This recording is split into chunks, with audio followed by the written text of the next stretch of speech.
the princess of lost colors. In the shimmering, sparkling kingdom of chroma, everything was made of color. The rivers flowed with liquid sapphire, the trees grew emerald leaves that tinkled like bells, and the flowers bloomed in shades of sunshine and ruby. In the very heart of this kingdom lived Princess Rosetta, who wasn't just any princess. She had a special gift. With a gentle touch and a kind word, she could mend colors that had faded or torn. But one day, a grumpy, gray gloom named Mirk drifted into chroma. Mirk hated color. He thought it was too loud and too happy. With a great, sucking breath, he began to steal all the color from the kingdom. The sapphire rivers turned to dull sludge, the emerald leaves became silent and gray, and the flowers wilted into shadows of themselves. The kingdom fell into a silent, sad hush. Princess Rosetta looked out from her balcony, her heart feeling as gray as the world outside. She knew she had to do something. So, she put on her most practical, yet still very pretty, pink adventuring dress and set off to find Mirk. Her journey took her to the Whispering Woods, which were now just a tangle of gray sticks. A small, trembling voice piped up. "Oh, princess, my song is gone." It was a little songbird named Pip, whose feathers were once the color of a summer sky, but were now the color of dust. "Don't worry, Pip," said Rosetta, her voice full of kindness. "I will find your song. Will you help me?" Pip, grateful for her kindness, fluttered onto her shoulder and became her guide. They soon found Mirk sulking in a cave, surrounded by swirling, stolen colors that he had trapped in glass jars. He looked like a storm cloud with two beady eyes. "Give our colors back," Mirk said Rosetta bravely. "Never," he boomed. "They're too bright. They hurt my eyes." Rosetta didn't get angry. Instead, she looked at him closely. She saw that he wasn't just grumpy, he was lonely.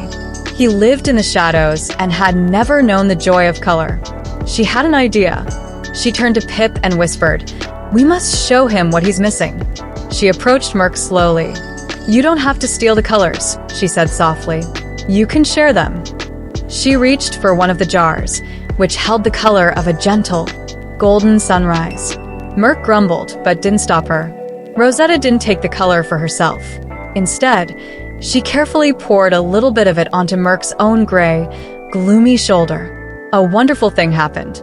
The patch of gray softened into a warm, buttery yellow. Mirk stared at it, his beady eyes wide with surprise. It didn't hurt. It felt warm. "See," said Rosetta. "That's the feeling of a new day, full of possibilities." Next, she took a jar of deep, blue-green, the color of the forest pond. She let a drop fall onto his other hand. It spread like a cool, calming wave. "And that," she said, "is the feeling of peace and a quiet moment." Mirk was silent, looking at his now colorful hands. Then little Pip, feeling brave, flew over to a jar of brilliant, cheerful red, the color of laughter and love. With a peck of his beak, he tipped a little onto Mirk's head. A splot of beautiful red appeared right on top of him. Mirk didn't roar. A small sound escaped his lips. It started as a rumble, but then it turned into a chuckle. The chuckle became a laugh. The red color seemed to tickle him. Rosetta smiled. "And that is the sound of joy." She opened all the jars.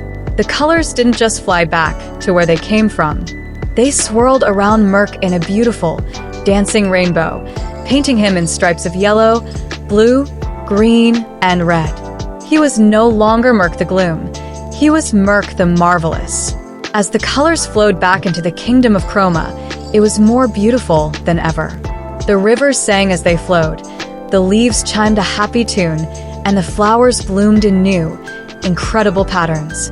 Mirk decided to stay, using his knowledge of shadows not to steal color, but to create beautiful, restful shade for the tired creatures of the kingdom. And Princess Rosetta, with Pip by her side, was loved more than ever, not just for mending colors, but for mending a lonely heart. And from that day on, whenever you see a rainbow after a storm, you'll know it's just Princess Rosetta and her friend Mirk, reminding everyone that a little kindness can bring all the colors of the world back to life. The end.